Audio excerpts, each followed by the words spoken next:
الحمد للہ رب العالمین والعاقبۃ للمتقین والصلاة والسلام علی رسولہ محمد وآلہ وصحبہ اجمعین نحمده ونستعینه ونستغفره ونؤمن به ونتوکل علیہ ونعوذ باللہ من شرور انفسنا ومن سیئات اعمالنا من یهده اللہ فلا مضل له ومن یضللہ فلا ہادی له ونشهد ان لا الہ الا اللہ وحدہ لا شریک له ونشهد ان سیدنا مولانا محمدا عبده ورسوله اما بعد۔ اللہ تبارک و تعالیٰ کا لاکھ لاکھ شکر و احسان ہے کہ اللہ جل شانہ نے ہمیں ایمان کی اتنی عالی نسبت عطا فرمائی ہے اور اتنا خوبصورت دین عطا فرمایا ہے جس کا ہر لمحہ اتنا واضح ہے اور اللہ کے احکامات اور حضور پاک صلی اللہ علیہ وسلم کا طریقہ اتنا نمایاں ہے کہ ہر لمحہ دین ہے، اور ایمان اور دین سے زیادہ قیمتی چیز دنیا میں کوئی بھی نہیں ہے۔ اللہ جل شانہ نے اس کائنات کے اندر اس سے زیادہ قیمتی چیز کوئی نہیں رکھی۔ سب سے قیمتی چیز وہ ایمان ہے، سب سے قیمتی چیز وہ دین ہے۔ یہ وہ دین ہے جس کے بارے میں اللہ جل شانہ نے فیصلہ فرما دیا ہے کہ الیوم اکملت لکم دینکم واتممت علیکم نعمتی ورضیت لکم الاسلام دینا۔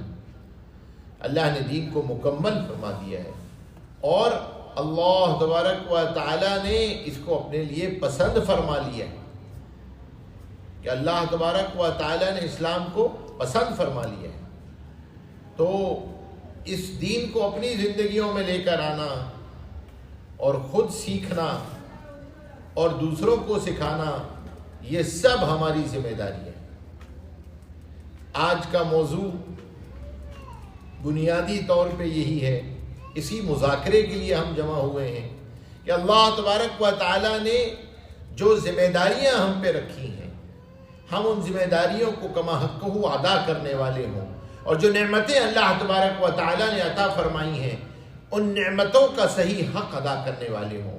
اللہ تبارک و تعالیٰ کی سنت ہے، آدمی جب نعمتوں کی اور نسبتوں کی لاج رکھا کرتا ہے اور نعمتوں پہ شکر ادا کیا کرتا ہے تو اللہ تبارک و تعالیٰ نعمت میں اضافہ فرماتے ہیں، نعمت سے برتنے کی توفیق عطا فرماتے ہیں، اور اللہ تبارک و تعالیٰ نعمت کو نافع بناتے ہیں، دوسرے لوگ بھی اس نعمت سے فائدہ اٹھاتے ہیں، اور اس نعمت میں شکر کے ذریعے سے اضافہ ہوتا رہتا ہے کہ آپ کو اس نعمت سے حصول برکت، جو بھی اس نعمت کے فائدے ہیں، کسی نعمت کا فائدہ برکت ہے، کسی کا رحمت ہے، کسی کا سکون ہے، کسی کا چین ہے۔ نعمتوں میں ایک بہت بڑی نعمت انسان کی نسبتیں اور تعلقات ہیں، اور ان تعلقات میں سب سے بڑی نسبت جو انسان کے ساتھ لگی ہوئی ہے وہ اللہ تبارک و تعالی نے اپنے بعد اور اپنے پیغمبر صلی اللہ علیہ وسلم کے بعد جو سب سے بڑی نسبت رکھی ہے وہ ماں باپ کی نسبت رکھی ہے۔ ماں باپ کی نسبت بہت بڑی نسبت ہے۔ اللہ تبارک و تعالی نے قرآن کریم میں رب کا صیغہ یا تو اپنے لیے استعمال فرمایا ہے یا رب کا صیغہ اللہ تبارک و تعالی نے ماں باپ کے لیے استعمال فرمایا۔ وَمَا رَبِّ ارْحَمْهُمَا كَمَا رَبَّيَانِي صَغِيرًا، اور یہ اتنی بڑا صیغہ ہے۔ ربوبیت یہ اللہ تبارک و تعالیٰ کا خاصہ ہے۔ اللہ تبارک و تعالیٰ کیونکہ یہ ماں باپ بھی دنیا میں ظاہری طور پہ انسان کی پرورش کا ذریعہ ہوتے ہیں، تو یہ ماں باپ کی بہت قدر و قیمت ہے۔ اور پھر ماں باپ کو اللہ نے جو نعمتیں عطا فرمائی ہیں اس میں اولاد بہت بڑی نعمت ہے۔ پورے قرآن کریم میں دو چیزیں ایسی ہیں کہ اللہ تبارک و تعالیٰ نے بیک وقت اس کو نعمت بھی بتایا، آزمائش بھی بتایا۔ ایک مال اور ایک اولاد، یہ نعمت بھی ہے اور یہ آزمائش بھی ہے۔ کیا مطلب؟ علماء نے لکھا کہ اگر اس کا حق ادا کر دو تو اس سے بڑی نعمت کوئی نہیں، اولاد سے بڑی کوئی نعمت نہیں۔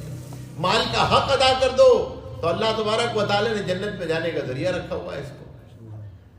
مصیبتوں سے بچنے کا ذریعہ رکھا ہوا ہے کہ آدمی اس کا حق ادا کرتا رہے مال کا، کہ اس کی زکوٰۃ دے دے، صدقات کا اہتمام کرے، جن جن کا اس مال کے اندر حق ہے، اور رشتہ داروں کا حق ہے، مریض کا حق ہے، بیمار کا حق ہے، مسافر کا حق ہے، ان تک حقوق پہنچا دے۔ اور پھر اللہ تبارک و تعالیٰ نے ماں باپ کی ذمہ داری یہ رکھی کہ جو دوسری بڑی نعمت اولاد کی نعمت اس کو دی ہوئی ہے، وہ بہت بڑی نعمت ہے۔ اور اللہ تبارک و تعالیٰ نے اس اولاد کو سب سے بڑی نعمت کیا عطا فرمایا کہ اس سے آدمی کو راحت محسوس ہوتی ہے، آدمی کو اس سے انس ملتا ہے، اس آدمی کو اس تعلق کی وجہ سے محبتیں پیدا ہوتی ہیں۔ اور اللہ تبارک و تعالیٰ نے فطرتاً ایک محبت رکھی ہے، ماں کی ممتا کے اندر محبت رکھی ہے۔ تو ماں باپ کی ذمہ داری کیا ہے؟ علماء نے لکھا ہے دین نام ہے حقوق اور حدود کی پہچان کا۔ دین نام ہے حقوق اور حدود کی پہچان کا، کہ آدمی حقوق کو پہچان لے اور ان حقوق کی حدود کو پہچان لے۔ ماں باپ کا بھی حق ہے، اولاد کا بھی حق ہے، بہن بھائیوں کا بھی حق ہے، اللہ کا بھی حق ہے، نبی کا بھی حق ہے، اس کے بعد یہ سارے حقوق ہیں، ماں باپ ہیں، بہن بھائی ہیں، یہ سب کے سب۔ تو یہ جو اللہ سے تعلق ہے اور بندوں سے تعلق ہے، ان تعلقات کی حد کیا ہے، ان کے حقوق کیا ہیں، اور اسی طرح اللہ نے پھر اس کے ساتھ چند چیزوں کے حقوق رکھے ہوئے ہیں، رشتہ داریوں کے حقوق رکھے ہوئے ہیں۔ اور دو چیزیں اللہ نے ایسی رکھی ہیں، ایک رشتہ داری، ایک قرآن کریم، اور علماء نے فرمایا تیسری چیز امانت، جو محشر کے میدان میں جھگڑیں گی، اور اللہ نے ان کے جھگڑے کو قبول کیا ہے کہ اللہ کیے ہوں گے اس نے عبادتیں، اس نے ہمارا حق ادا نہیں کیا۔ تو رشتہ داریوں کے حقوق ادا کرنا، رشتہ داریوں کا پاس رکھنا، تعلقات کو نبھانا، اور قرآن کریم کے حقوق کو ادا کرنا۔ اللہ تبارک و تعالیٰ نے عجیب بات، اب سورہ رحمان شروع ہو رہی ہوتی، الرحمن علم القرآن خلق الانسان، تو علماء نے لکھا ہے کہ اللہ تبارک و تعالیٰ نے ایک تو رحمان کا صیغہ استعمال کیا ہے، کوئی اور صیغہ استعمال نہیں کیا۔ تو اللہ تبارک و تعالیٰ نے یہ بتایا کہ اللہ تبارک و تعالیٰ کی صفت میں اصل چیز جو ہے، اچھا رحمان جو ہے نا، رحمان سے دو بڑے صیغے نکلتے ہیں، رحمت تو ہے ہی ہے اور رحیم بھی اسی سے نکل رہا ہوتا ہے۔ تو رحمان اور رحیم یہ دو بڑی اللہ تبارک و تعالیٰ کی صفات ہیں، بڑی اللہ تبارک و تعالیٰ کی صفات ہیں، رحمان اور رحیم۔ اللہ تبارک و تعالیٰ نے اس کے بعد انسان کی تخلیق کو بعد میں رکھا ہے، قرآن کریم کو مقدم رکھا ہے کہ تمہیں قرآن خلق الانسان بعد میں، اور انسان کے اندر جس وصف کو بیان کیا ہے امتیازی طور پہ، علم البیان، اس کو کمیونیکیٹ کرنا سکھایا ہے۔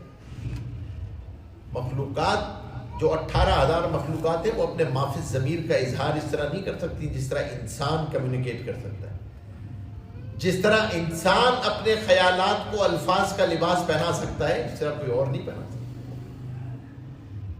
یہ اسی لیے علماء منطق جو ہیں وہ اس کو حیوان ناطق کہتے ہیں، یہ ٹاکٹیو اینیمل ہے، اس کو بولنا آتا ہے۔ اللہ نے یہ امتیازی صفت بیان کیے ہیں۔ تو فرمایا کہ قرآن کریم کو سیکھنا، اور قرآن کریم کے حقوق ہیں، ان کے حقوق کو ادا کرنا۔ قرآن کریم اللہ تبارک و تعالیٰ نے قرآن کریم ایسی دولت عطا فرمائی ہے جس میں اولین اور آخرین کے تمام علوم جمع ہیں، تمام علوم جمع ہیں۔ تو قرآن کے حق ہیں، ایک تو سب سے پہلا حق قرآن کا یہ ہے کہ اس پہ ایمان لے کے آنا، کہ یہ حق ہے اور سچ ہے، ہاں حق ہے اور سچ ہے۔ اور دوسرا اس کا سب سے بڑا حق یہ ہے کہ بھائی اس کو سیکھنا، اس کو سیکھنا، قرآن کریم کو پڑھنا، اور پڑھنے میں بھی اس کو سیکھنے کی کوشش کرنا عمر کے کسی بھی حصے میں،